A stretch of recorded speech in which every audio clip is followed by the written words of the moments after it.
uno de ustedes. Hoy estamos en nuestro culto de doctrina, dándole la honra, la gloria al Señor. Le doy la bienvenida a cada persona que está conectada con nosotros en este culto de doctrina para continuar con nuestra serie del libro de Génesis. Hoy vamos ya en la parte número 7 del libro de Génesis. Estamos agradecidos con Dios por su amor, por su fidelidad y por su grandeza. Amén. Y quiero invitarle para que usted me acompañe, por favor, al Evangelio según San Lucas, capítulo 8. Lucas 8. Y vamos a leer desde el versículo 22. Lucas, capítulo 8, versículo 22. Dios es fiel, Él ha estado con nosotros. Amén. El título que tiene esta porción de las Escrituras es Jesús calma la tempestad. Lucas capítulo 8, vamos a empezar a leer desde el versículo 22. 8:22 del Evangelio según San Lucas capítulo 8, versículo 22, dice la palabra del Señor. Aconteció un día que entró en una barca con sus discípulos y les dijo, pasemos al otro lado del lago. Y partieron. Pero mientras navegaban, él se durmió y se desencadenó una tempestad de viento en el lago y se anegaban y peligraban. Y vinieron a él y le despertaron diciendo, Maestro, Maestro, que perecemos. Despertando él, reprendió al viento y a las olas y cesaron y se hizo bonanza. Y les dijo, ¿dónde está vuestra fe? Y atemorizados se maravillaban y se decían unos a otros, ¿quién es este que aún a los vientos y a las aguas manda y le obedece? Poderosa palabra del Señor. Aquí vemos una historia poderosa en medio de la tempestad, en medio de la angustia, en medio de cumplir una orden del Señor. Pasemos al otro lado. Se levanta una gran tempestad, una gran tormenta, tanto que los vientos se agitan, el mar se pone bravo. Pero los discípulos habían olvidado que Jesús iba al lado de ellos, que Jesús no nos hace una invitación para dejarnos a mitad del camino. Jesús está contigo. Jesús está con nosotros como pueblo de Dios. Jesús nos acompaña en todo lo que hacemos y emprendemos. Jesús es el motivo por el cual damos los pasos que damos. Y yo te invito a que no des ningún paso si no vas tomado de la mano de Jesús. No des ningún paso si no estás seguro de que Él te lleva agarrado de su mano. No des ningún paso sin garantizar primero que Él vaya en tu barca, porque así se levanten los vientos, así se levanten las tormentas, así se levanten las tempestades, así se levanten los obstáculos alrededor nuestro. Si Él va a nuestro lado, las cosas cambian, las cosas son diferentes. Porque Él va en nuestra barca, Él va alrededor nuestro, Él está tomando el control. ¿Qué tal si ahí donde tú estás, levantamos una oración a Dios y le decimos, Señor, gracias porque tú tienes el control de mi vida? Gracias, Señor, porque tú vas en mi barca. Y como tú vas en mi barca, Señor, yo no me voy a hundir. Gracias, Señor, porque muchos están confiando en sus carros, en sus caballos. Muchos están confiando en los ahorros, muchos están confiando en el padrino, muchos están confiando en seres humanos, pero no están confiando en ti. Pero nosotros en esta noche decidimos confiar en ti, que mientras tú vayas en nuestra barca, se levanten vientos, tormentas, tempestades. No se hundirá nuestra barca, porque nuestro Dios va alrededor nuestro. Nuestro Dios está con nosotros. Y si Él está con nosotros, nada, nada nos puede pasar. Créeme esta palabra. Señor, gracias. Hoy creo, Dios, en esta palabra. que Colombia está en las manos de Dios. Este país está rodeado de las manos poderosas del alfarero.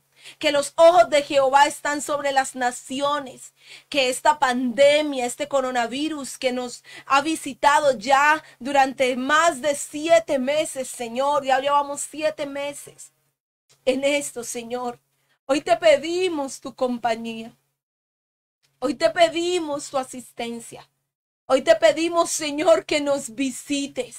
Muchos lugares del mundo llevan más tiempos, Señor, con este virus. Señor, llévate este virus, pero enséñanos la lección que nos quieres enseñar.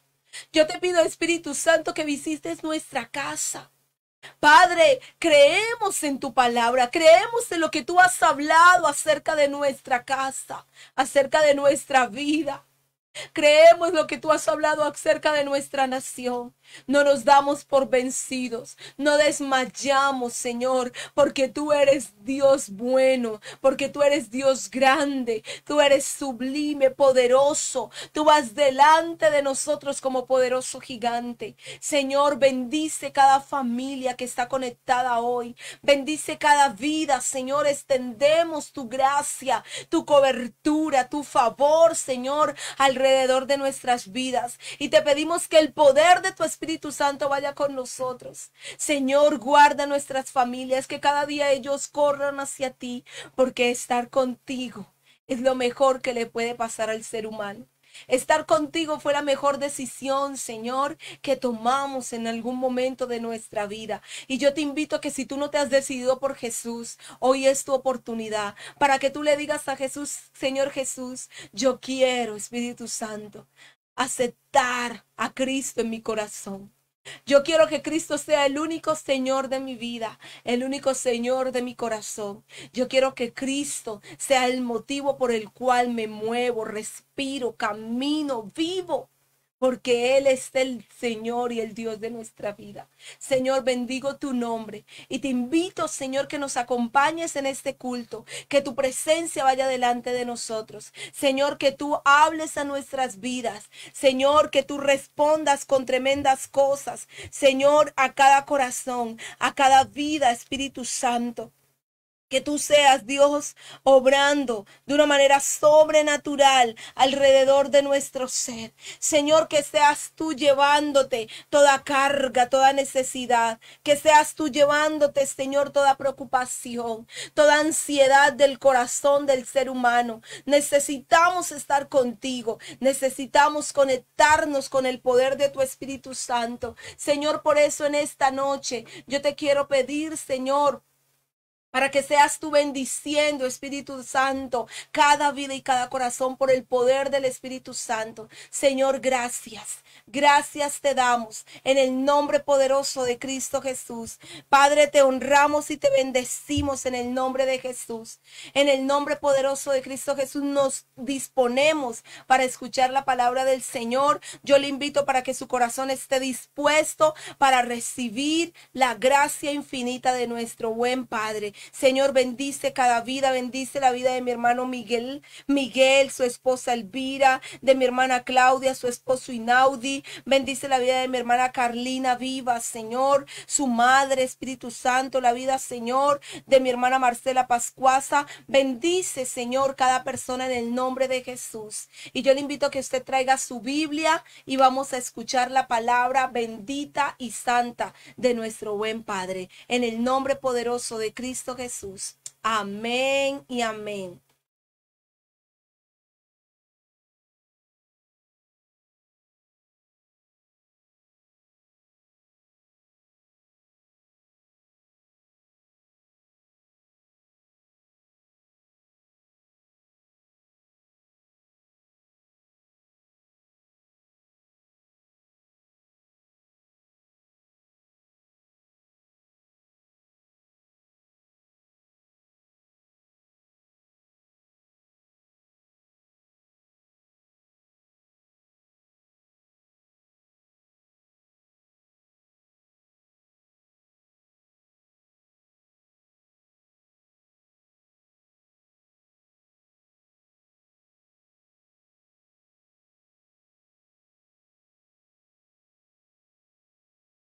Dios los bendiga a todos.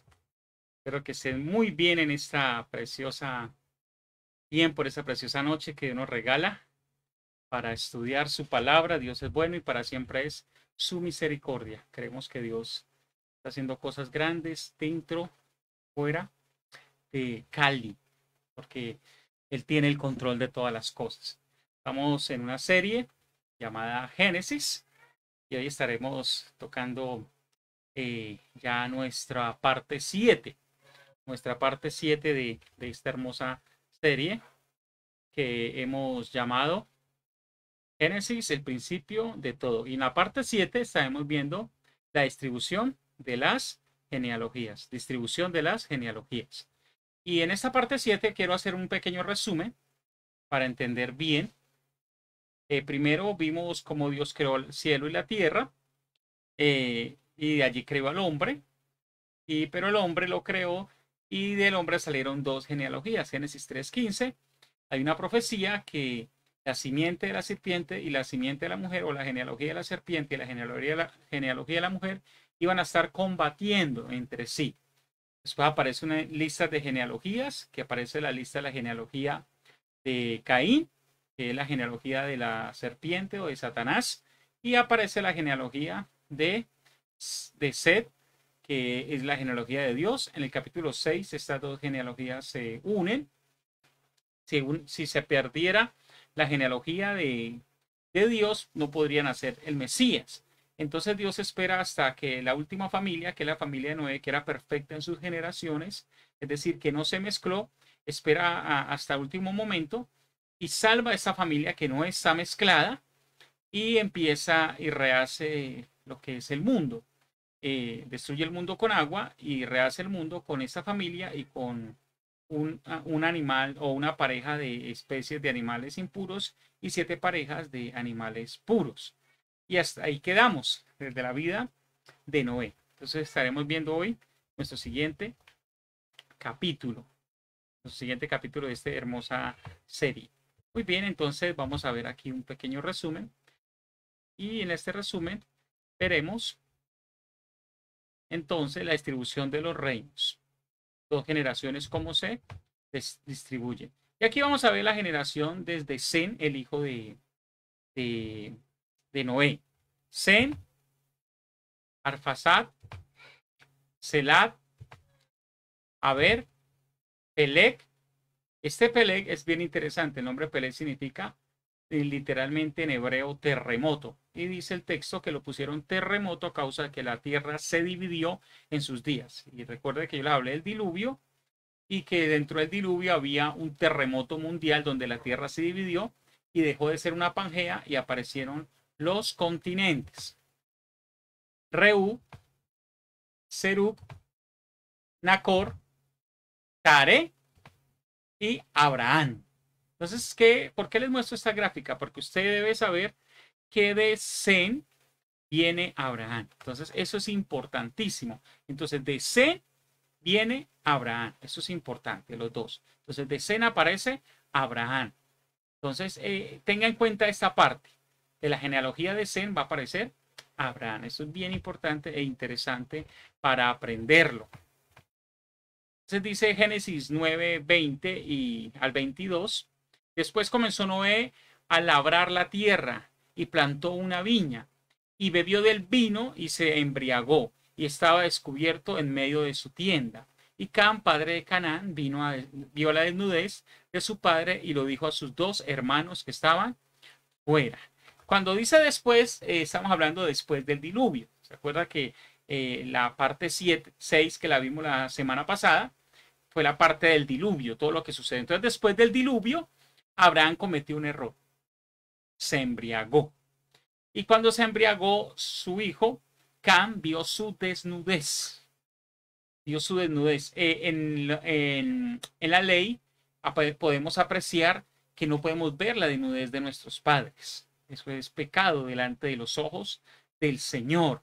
Aunque algunos toman este texto como que tuvo relaciones sexuales con él, en lo personal no creo que se trate de eso, sino que ya ver la desnudez del padre desde la ley era un pecado, era prohibido ver la desnudez de los padres. Y este hombre vio la desnudez de su padre. Y no solo vio la desnudez, sino que lo contó a sus hermanos, lo cual traía más vergüenza. Entonces recordemos que ellos eran una cultura de honor y vergüenza. Al ser una cultura de honor y vergüenza, todo lo basan sobre este tema. Entonces el padre sufrió vergüenza. Y lo que hizo el padre fue maldecir. Pero si usted nota el texto, el padre no maldice a Can, sino a Canaán. Si usted ve el versículo 22, dije, y Seicán, padre de Canaán, vio la desnudez de su padre, y lo dijo sus dos hermanos que estaban afuera, padre de Canaán. Entonces se da cuenta que Abraham no maldice a Can, sino que maldice a Canaán. Sí, aquí vemos el texto, dice Efesios 5:18, no os embriaguéis con vino, en lo cual hay disolución, antes bien, sed llenos del Espíritu. Entonces, hermanos, nosotros como cristianos cometemos muchos errores. Ahora, mire, Noé había hecho las cosas bien.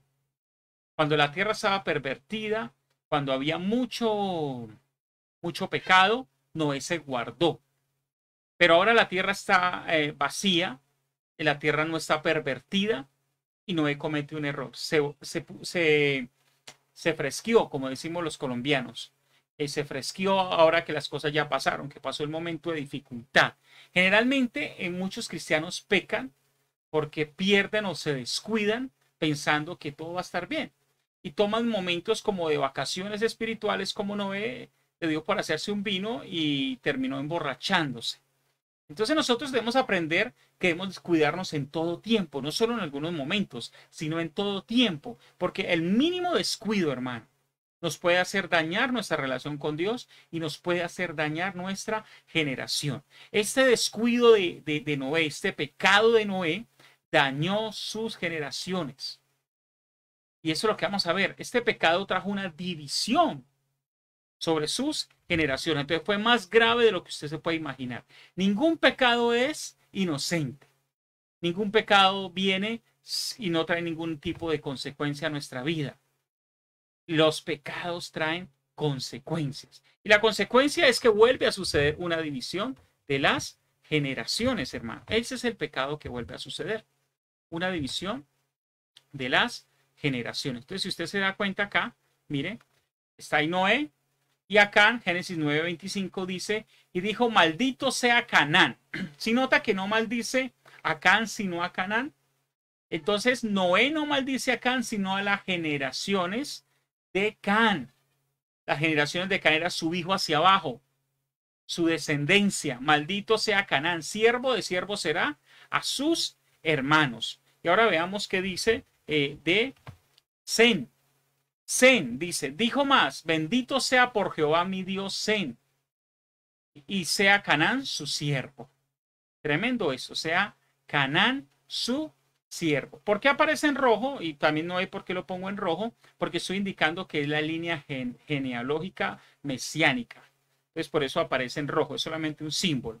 Y luego aparece Jafet, y dice el versículo 27, engrandezca a Dios a Jafet, y habite en las tiendas de Sem, y sea Canaán su siervo. Si usted puede notar acá entonces el pecado de Can trajo una división. Primero el pecado de Noé hizo que su hijo pecare, y a su hijo pecar viene una maldición, y esa maldición trae una división dentro de las genealogías.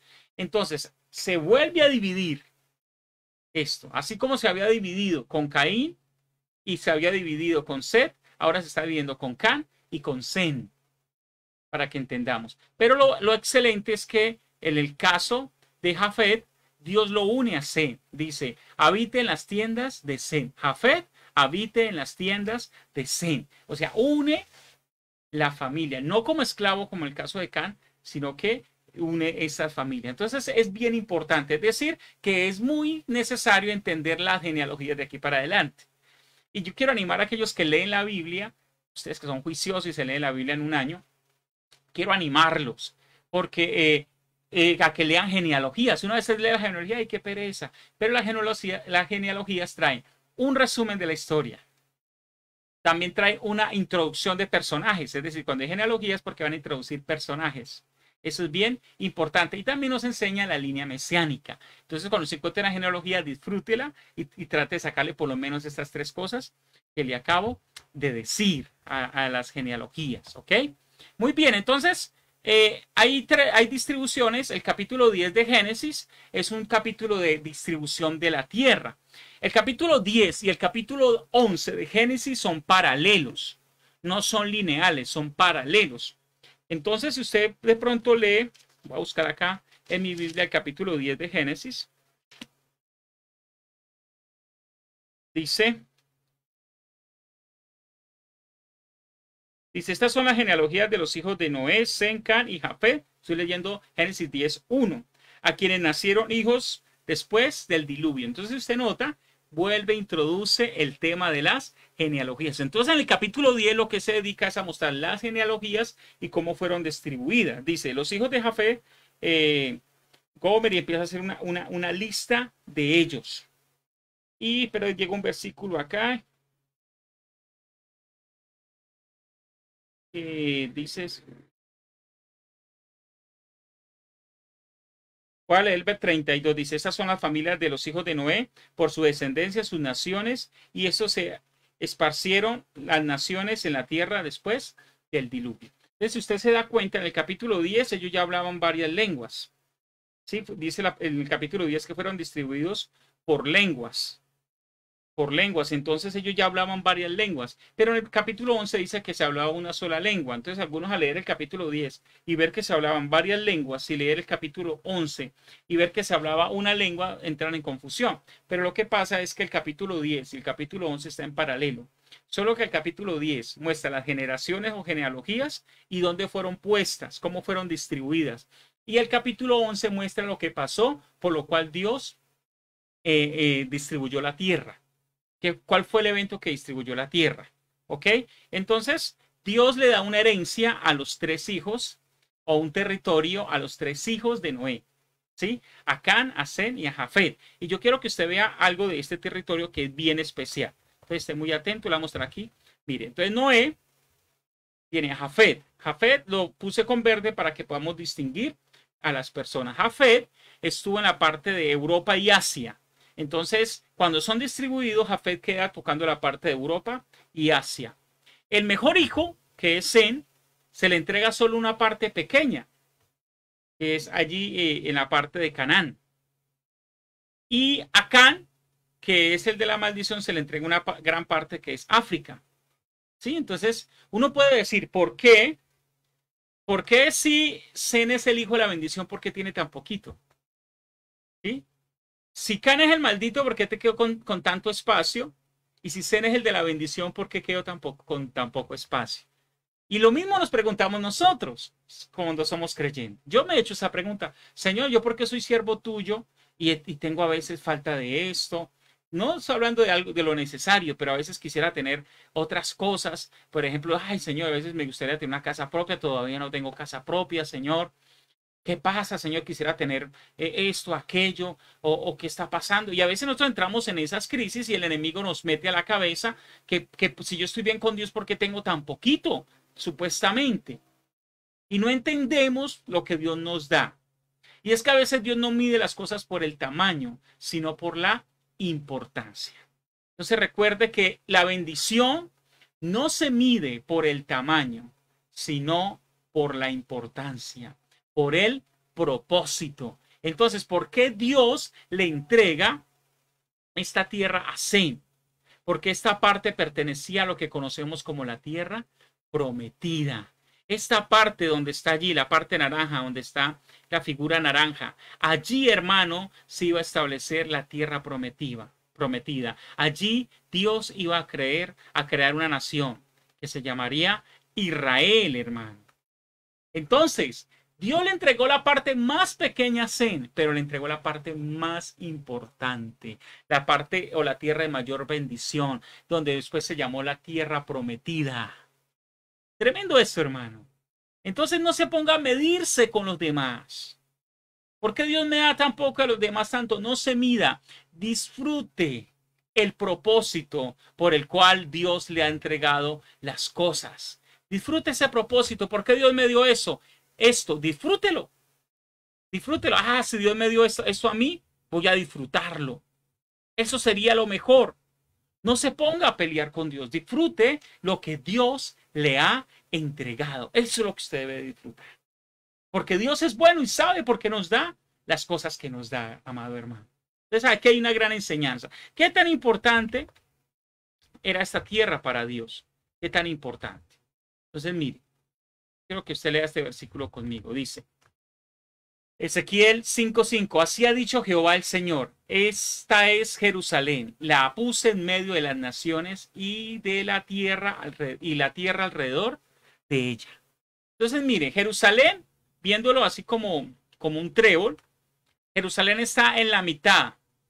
Allí Dios puso a Israel y puso una ciudad llamada Jerusalén, que era muy importante para la historia bíblica, y la puso en la mitad. Es decir, para usted poder pasar de Asia a África tendría que pasar por Jerusalén en aquel tiempo. De África a Europa tendría que pasar por Jerusalén. Y así sucesivamente, porque los caminos pasaban por Jerusalén, hermano. Eso es bien interesante. Entonces, Dios pone a Jerusalén en la mitad para que sea una referencia para el mundo.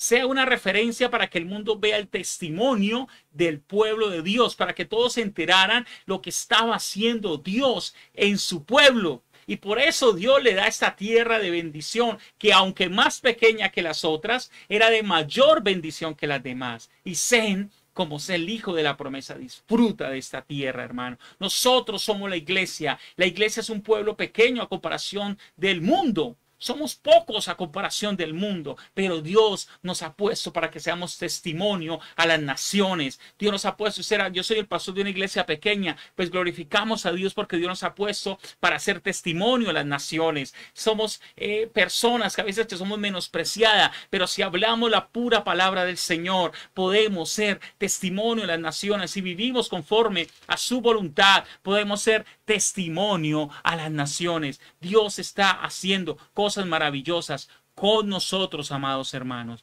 Dios quiere glorificarse y aún, como dice la Biblia, no teman manada pequeña, no teman manada pequeña, porque a vuestro Padre os ha placido entregaros el reino. No temamos, porque Dios usa lo pequeño, y si tú te sientes pequeño, si tú eres líder de una célula, si estás discipulando a alguien, lo que tú haces es importante para Dios. Lo que Dios te ha entregado es importante para Dios. No importa la economía que Dios te ha dado.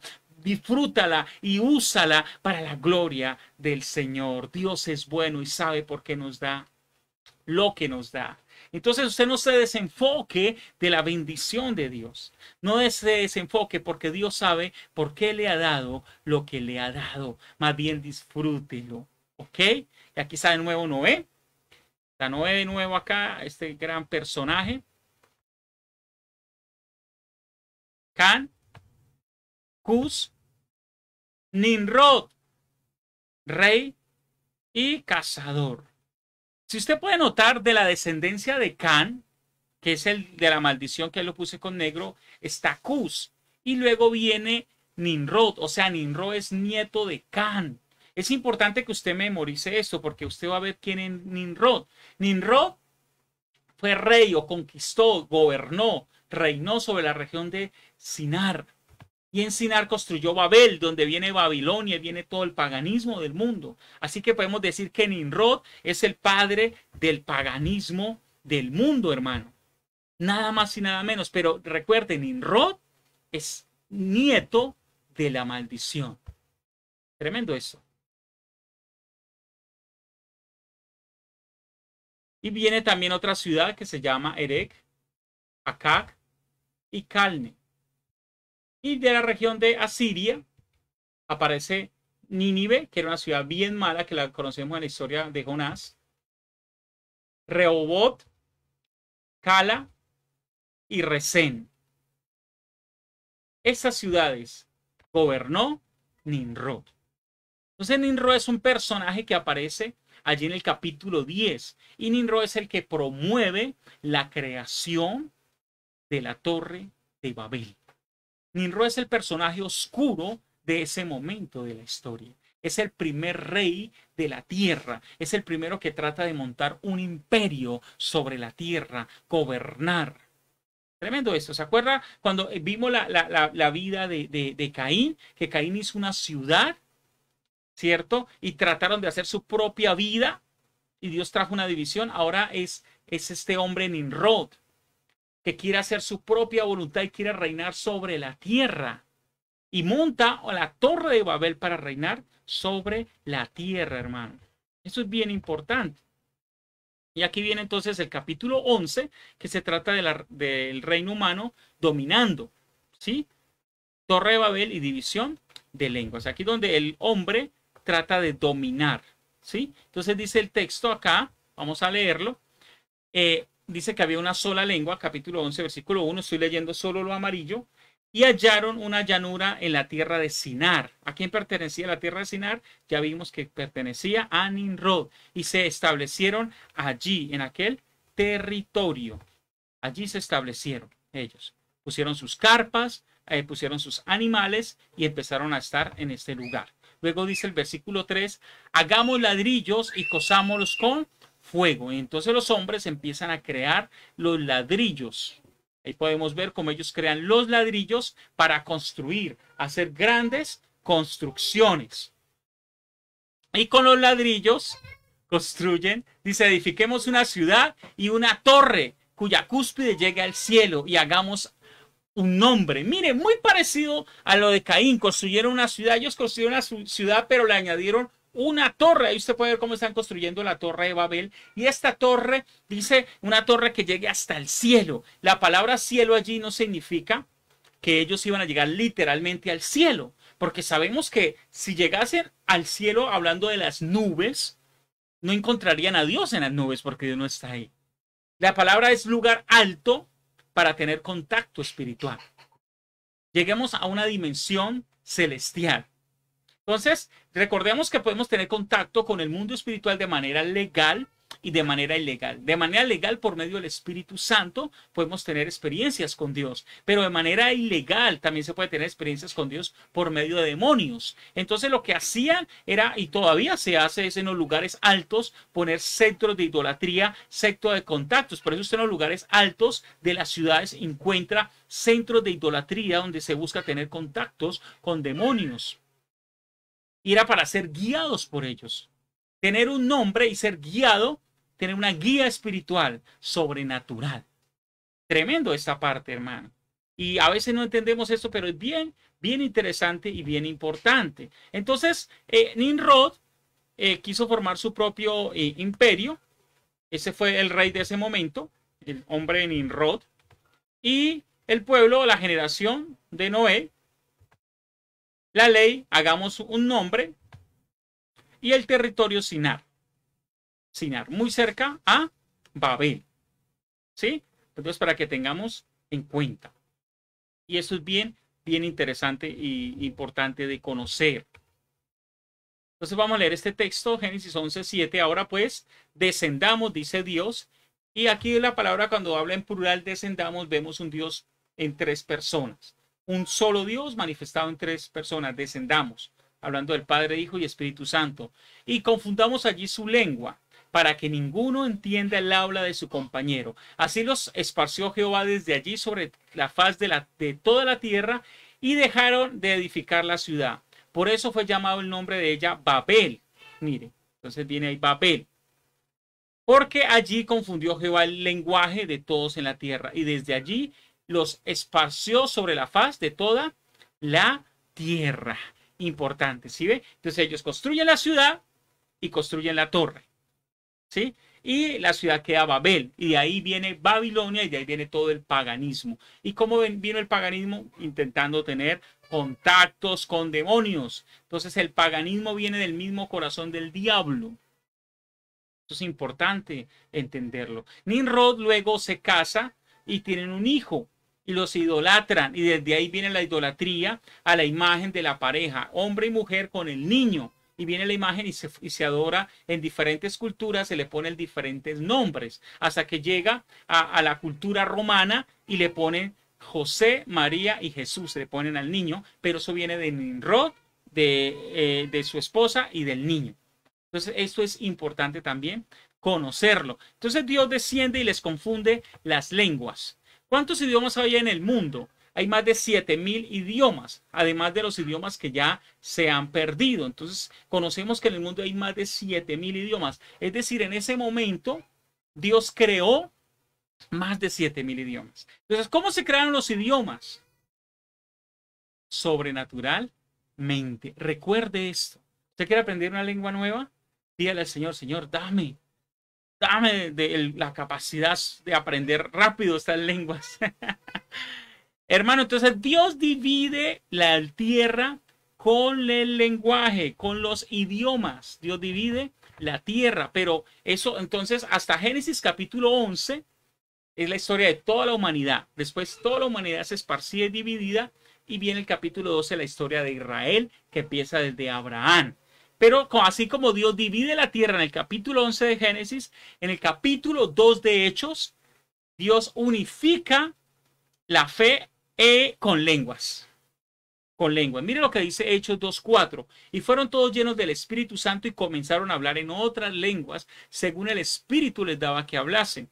Moraban entonces en Jerusalén judíos, varones piadosos de todas las naciones bajo el cielo, y hechos estruendo se juntó la multitud y estaban confusos porque cada uno le oía hablar en su propia lengua. Escucha, entonces Dios divide la tierra con lenguas y Dios unifica la tierra con lenguas. ¿Qué tipo de lenguas hablaron ellos? ¿No se ha preguntado alguna vez qué tipo de lenguas hablaron ellos? Y aparece en los versículos siguientes las lenguas que hablaron. Dice pardos, medos, elamitas, de Mesopotamia, de Judea, del Ponto, de Capadocia, de Asia, ¿sí? De Frigia, de Panfilia, de Egipto, de África, romanos, cretenses, árabes. Entonces, mire todo el tipo de lenguas que hablaron de la región. Por lo menos, escúcheme, por lo menos hablaron 15 lenguas, pero se supone que hablaron más lenguas, porque había regiones que tenían más de una lengua. Entonces hablaron por lo menos 15 lenguas diferentes, lenguas humanas. Dice, les oímos hablar en nuestras lenguas las maravillas de Dios. Entonces, en el libro de los Hechos, el capítulo 2, desciende el Espíritu Santo, están en la fiesta del Pentecostés y vienen cristianos judíos piadosos de todos los lugares de la tierra de ese momento y están allí para la fiesta del Pentecostés y viene el Espíritu Santo y la gente empezó a hablar las lenguas de la gente que había venido.